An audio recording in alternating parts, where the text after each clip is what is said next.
So what do you want God to do for you? Какво искаш Бог да ти даде сега? Искам това помазание да го вкарам в България за хората. Неговото помазание. I want your anointing to bring in my country. Your anointing.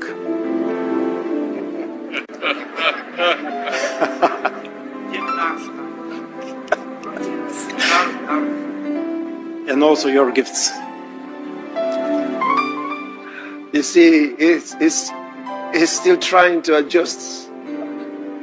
He's still trying to adjust his thinking about the anointing. He says he wants my anointing. Then he remembered. He says, and also your gifts. He just remembered.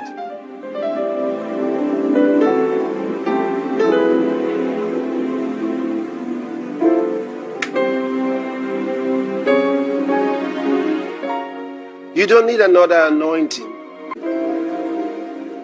So he says, I want your anointing. But he has received the Holy Spirit. Yes. So there's no other anointing. Yes. You see, that's what I said.